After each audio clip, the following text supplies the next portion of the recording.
দেখ সার্কিট অ্যানালিসিসের আন্ডারে আমরা already KCL and KVL discuss করে ফেলেছি আগে লেকচারসগুলো। আজকে আমরা যেটা ডিসকাস করবো দ্যাট ইজ হুইটস্টোন ব্রিজ।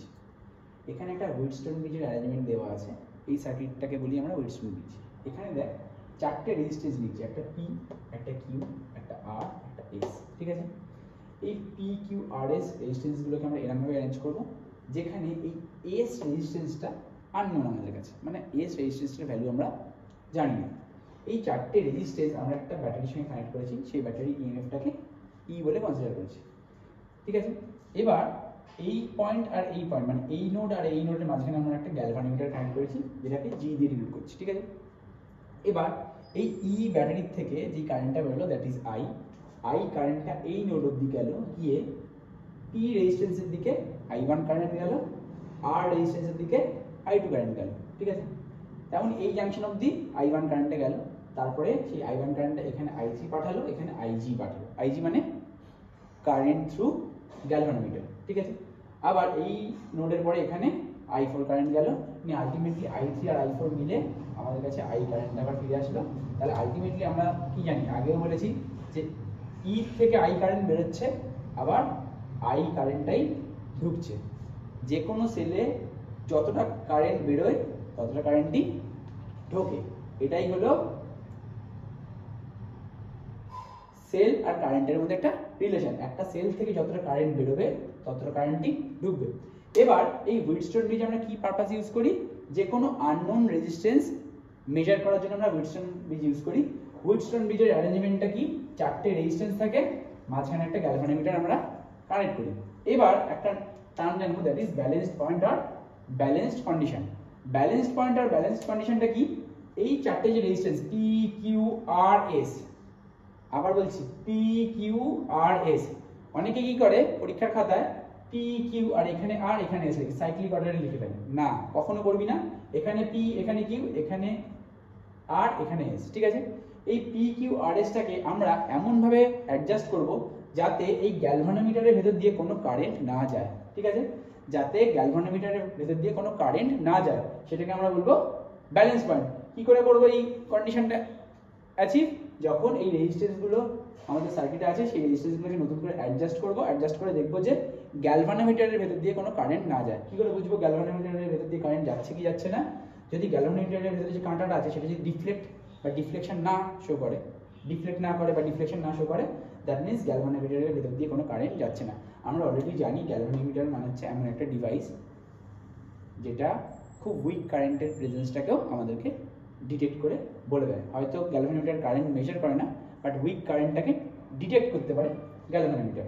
ঠিক আছে, এই কন্ডিশনটা যদি অ্যাচিভ করে, মানে ব্যালেন্সড পয়েন্ট কন্ডিশন বা ব্যালেন্স কন্ডিশনটা যদি এই হুইটস্টোন ব্রিজটা অ্যাচিভ করে, ব্যালেন্স কন্ডিশন কখন অ্যাচিভ হবে, যখন আইজিটা 0 হবে, মানে কারেন্ট থ্রু গ্যালভানোমিটার 0 হবে, তখন আমরা লিখতে পারি P by Q equals to R by S. P by Q equals to R by S, যেখানে এসটা হচ্ছে আমাদের কাছে আননোন রেজিস্ট্যান্স, তাহলে এস ইকুয়ালস টু আরটা এদিকে থাকলো, কিউ উপরে গেল, পি নিচে আসলো। এটা হয়ে গেল এস রেজিস্ট্যান্স বা আননোন রেজিস্ট্যান্স বার করার ফর্মুলা।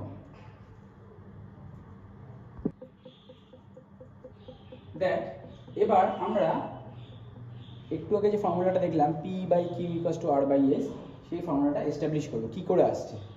তাহলে আমরা কতগুলো পয়েন্ট নিচ্ছি, এটা এ, এটা বি, এটা সি, এটা ডি। ঠিক আছে, এই জাংশনগুলো নিলাম। তোরা একবার ডায়াগ্রামটা ভালো করে ফলো থ্রু কর। কি বললাম, এ বি সি ডি। এবারে আমি কেসিএল অ্যাপ্লাই করব। কেসিএল অ্যাপ্লাই করব কোন পয়েন্টে, অ্যাট বি। কেসিএল মানে হচ্ছে কিরচফস কারেন্ট ল, বি পয়েন্টে অ্যাপ্লাই করব। আচ্ছা, বি পয়েন্টে I1 কারেন্টটা যাচ্ছে, তাহলে I1 প্লাসে নেব।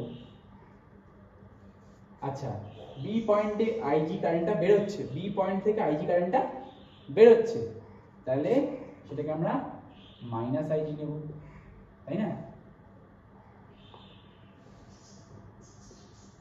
যদি কারেন্ট বেরোয় সেটাকে আমরা মাইনাসে নিই, কেসিএল তাই শিখেছি। আর যদি কারেন্ট ঢোকে সেটা প্লাসে নেব। বি পয়েন্ট থেকে I3 কারেন্টটা বেরোচ্ছে, তাই মাইনাস I3 নেব, ইকুয়ালস টু 0। আবার বলছি, বি পয়েন্টটায় আমরা কেসিএল অ্যাপ্লাই করলাম, applying KCL at point B বা অ্যাট জাংশন বি। বি পয়েন্টে I1 কারেন্ট যাচ্ছে তাই প্লাস, IG আর I3 কারেন্টটা বের হচ্ছে তাই এটা মাইনাস, তাই সবকটা অ্যালজেব্রিক সাম 0। এবারে আমরা ডি পয়েন্টটায় কেসিএল অ্যাপ্লাই করব। কেসিএল at ডি, ডি পয়েন্টে যদি কেসিএল অ্যাপ্লাই করি তাহলে কি আছে, ডি পয়েন্টে I2 কারেন্টটা আসছে, ডি পয়েন্টে IG কারেন্টটাও আসছে, আর ডি পয়েন্ট থেকে I4 কারেন্টটা বেরিয়ে যাচ্ছে, ইকুয়ালস টু 0, তাই না? দেখ ডি পয়েন্টটা I2 কারেন্টটা আসছে তাই প্লাস, ডি পয়েন্টটায় IG কারেন্টটা আসছে তাই প্লাস, ডি পয়েন্টটায় I4 কারেন্টটা বেরিয়ে যাচ্ছে তাই মাইনাস, এন্ড এই সবকটার algebraic some 0।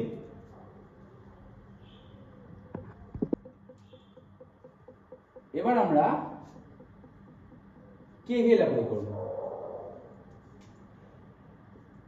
কিরচফস voltage law in loop A B D A, A B D A, তাহলে এ বি ডি এ লুপটায় আমরা কেভিএল অ্যাপ্লাই করব। ও আচ্ছা, এখানে কারেন্টগুলোকে আমরা ক্যাপিটাল নিয়েছিলাম, ক্যাপিটাল I1, এটা ক্যাপিটাল I2। এবার এই লুপটায় আমরা কেভিএল অ্যাপ্লাই করছি, মানে কিরচফস ভোল্টেজ ল, এই লুপটায় আমরা কেভিএল অ্যাপ্লাই করছি। দেখ পি রেজিস্ট্যান্সের অ্যাক্রসে I1 কারেন্ট যাচ্ছে, মানে I1 ইনটু পি, বাট লুপের ডিরেকশন আর কারেন্টের ডিরেকশন সেম, লুপ এরকম ভাবে নিচ্ছি, কারেন্ট এরকম হয়ে যাচ্ছে, তাই এটা আমরা প্লাসে নেব। আচ্ছা, এবার গ্যালোভানোমিটারের যে রেজিস্ট্যান্সটা আছে সেটাকে আমরা ক্যাপিটাল জি দিয়ে দিচ্ছি, তার ভেতর দিয়ে IG কারেন্ট যাচ্ছে, সেটাও দেখ লুপের ডিরেকশন, লুপ এরকম হয়ে যাচ্ছে, কারেন্টও এরকম হয়ে যাচ্ছে, তাই আমরা এটাও প্লাসে নেব। এবার আর রেজিস্ট্যান্সের অ্যাক্রসে I2 কারেন্টটা যাচ্ছে, কি বললাম, আর রেজিস্ট্যান্সের অ্যাক্রসে I2 কারেন্টটা যাচ্ছে, এবার I2 এরকম হয়ে যাচ্ছে, লুপ এরকম হয়ে যাচ্ছে, কি বললাম, আর রেজিস্ট্যান্সের অ্যাক্রসে I2 এরকম হয়ে যাচ্ছে, বাট লুপ এরকম হয়ে নিচ্ছে, তাহলে দুটো অপোজিট ডিরেকশন আছে, তাহলে I2 ইনটু R নেব, বাট সেটা নেগেটিভ নেব। কেন নিলাম আবার বলছি, দেখ পি রেজিস্ট্যান্সের অ্যাক্রসে I1 কারেন্ট যাচ্ছে, দুটো সেম ডিরেকশনে, কারেন্ট যেই দিকে যাচ্ছে লুপও সেই দিকে ঘুরছে, তাই না, তাই পজিটিভ নিয়েছি। IG কারেন্টটা এরকম হয়ে যাচ্ছে, লুপও এরকম হয়ে যাচ্ছে, তাই IGG-টা পজিটিভ নিয়েছি। বাট আর রেজিস্ট্যান্সের অ্যাক্রসে I2 কারেন্টটা এরকম হয়ে যাচ্ছে, বাট লুপ আমরা এরকম হয়ে নিয়েছি, তাই আমরা ওটা নেগেটিভ নিয়েছি, অপোজিট ডিরেকশনে যাচ্ছে, তাই ওভারঅল পটেনশিয়ালটা কি বলেছিলাম 0, আর এখানে তো এই লুপের মধ্যে কোনো ইএমএফ নেই, তাহলে আমাদের সেটা বদলাতে নেই। এবার আমরা আরেকটা লুপ নেব, KVL in loop A B C D A, A B C D A, ঠিক আছে, A B C D A মানে হচ্ছে A B C D A, এই লুপটা এবার নেব। দেখ আবার সেই পি রেজিস্ট্যান্সের অ্যাক্রসে I1 কারেন্ট যাচ্ছে, লুপ কিভাবে নিয়েছি এইটা, তাই না, তাহলে কারেন্ট এদিকে যাচ্ছে, লুপ এদিকে যাচ্ছে, তাই I1 P পজিটিভ নেব। এবার I3 কিউ রেজিস্ট্যান্সের অ্যাক্রসে I3 কারেন্ট যাচ্ছে, লুপ এদিকে যাচ্ছে, তাই এটাও পজিটিভ নেব, I3 কিউ। এই রেজিস্ট্যান্সের অ্যাক্রসে এস রেজিস্ট্যান্সের অ্যাক্রসে I4 কারেন্ট যাচ্ছে, তাহলে I4 এস, কিন্তু লুপ আমরা এরকম ভাবে নিচ্ছি, কারেন্ট এরকম হয়ে যাচ্ছে, দেখ I4টা এরকম হয়ে যাচ্ছে, লুপ এরকম ভাবে নিচ্ছি, কারেন্ট এরকম হয়ে যাচ্ছে, লুপ এরকম ভাবে নিচ্ছি, কারেন্ট এরকম হয়ে যাচ্ছে, অপোজিট ডিরেকশনে, মানে মাইনাস। আবার বলছি লুপ এরকম হয়ে যাচ্ছে, কারেন্ট এরকম হয়ে যাচ্ছে, দেখতে পাচ্ছিস I4 এর ডিরেকশনটা এটা, তাই মাইনাস। তার মানে আর রেজিস্ট্যান্সের অ্যাক্রসে I2 কারেন্ট যাচ্ছে, লুপ এরকম ভাবে নিয়েছি, দেখ এ বি সি ডি এ, মানে লুপ এরকম ভাবে, কারেন্ট এরকম হয়ে যাচ্ছে, লুপ এরকম ভাবে, কারেন্ট এরকম ভাবে যাচ্ছে, তাই এটাও নেগেটিভ নেব, রোটেশনটা 0। এবার আমরা কতগুলো কন্ডিশন আবার এস্টাবলিশ করব at balanced point. Balanced point মানে এমন কন্ডিশন যেখানে IG টা 0, তাহলে IG 0 হলে আমি বলতে পারি I1 ইকুয়ালস টু I3 এই ইকুয়েশন থেকে I1 ইকুয়ালস টু I3, তাই না? IG 0 হয়ে গেল, এই মাইনাস I0 দিকে গেল প্লাস I3, তাহলে IG যখন 0 হবে I1 ইকুয়ালস টু I3, তেমনি IG 0 হলে I2 ইকুয়ালস টু I4, এইটা ক্যাপিটাল I লিখতে হবে, I2 ইকুয়ালস টু I4। কি বললাম? IG টা 0, তাহলে মাইনাস I4 ওদিকে চলে গেল মানে plus I4, I2 equals to I4। এইখানে যদি IG 0 হয় মানে এই টার্মটা চলে গেল পুরোটা, তাহলে পড়ে থাকলো I1P ইকুয়ালস টু I2R, তাই না? এটা 0 হয়ে গেল মানে এটা ওদিকে চলে গেল প্লাস, তেমনি এইখানে যদি এখানে আর নেই। এবারে এই ইকুয়েশনটাতে আমরা এই ডেটাগুলো পুট করব, এই ইকুয়েশনটাতে আমরা এই ডেটাগুলো পুট করব। আগে এই অবধি একবার গো থ্রু করব।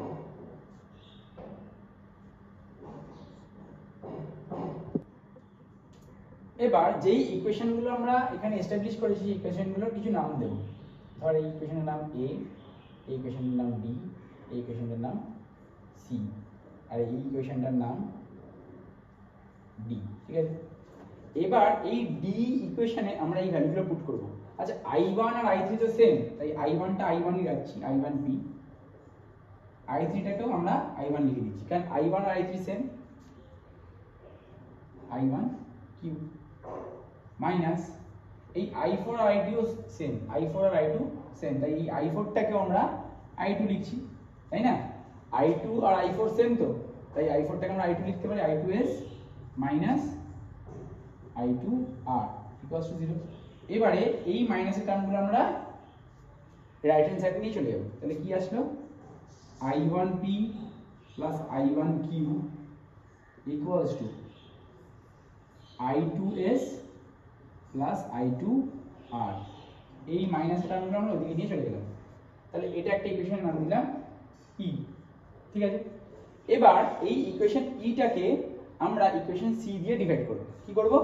ইকুয়েশন E টাকে ইকুয়েশন C দিয়ে ডিভাইড করব। কি করছি? E ডিভাইডেড বাই C, ঠিক আছে? তাহলে ইকুয়েশন E টাকে ইকুয়েশন C দিয়ে ডিভাইড করলে এইদিকে I1P টা দিয়ে ডিভাইড করব, এইদিকে I2R দিয়ে ডিভাইড করব, ঠিক আছে? এটা ইকুয়েশন E ছিল, সেই ইকুয়েশন এটা আমি আর একটা স্টেপ বাড়ালাম না, ওই ইকুয়েশন ইটাকে এটা দিয়ে ডিভাইড করলাম C দিয়ে, তাহলে I1P দিয়ে ডিভাইড করলাম, এদিকে I2R দিয়ে ডিভাইড করলাম, একই তো। I1P এদিকে I1P টাকে তো আমরা I2R লিখতেই পারি, তাই না? I1P টাকে দুদিকেই I1P দিয়ে ডিভাইড করলাম, বাট I1P টাকে তো I2R লিখতে পারি, লিখলাম, তাই মানে বেসিক্যালি C দিয়ে এই ইকুয়েশনটাকে ডিভাইড করলাম। ঠিক চাস তাহলে একটা স্টেপ আমি দেখিয়ে দিতে পারি।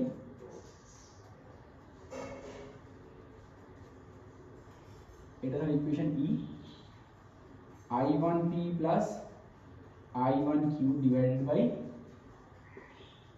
I1P equals to I2S plus I2R divided by I2R, divide করলাম, লিখে দিচ্ছি সেটা।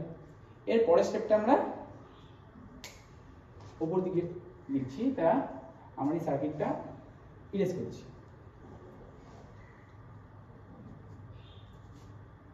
ভালো করে স্ক্রিনশট নিয়ে নে।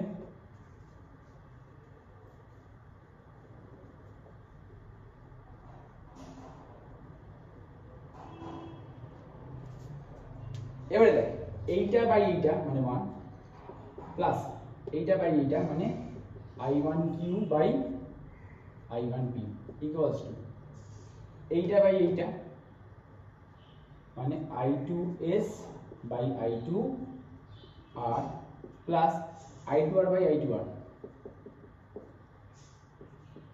এটা লিখছি না, I2R বাই I2R মানে 1, তাই না? দুই দিকের 1 1 কেটে গেল, তাহলে কি করে থাকলো? এদিককার I1 কেটে যাবে, এদিকের I2 কেটে যাবে, তাহলে পড়ে থাকলো Q by E equals to S by R। তাহলে এটা কি আমরা রেসিপ্রোকাল যদি করে দিই, P by Q equals to R by S, যেখান থেকে আমরা আননোন রেজিস্ট্যান্স S টা কি করে বার করি? R times of Q by P।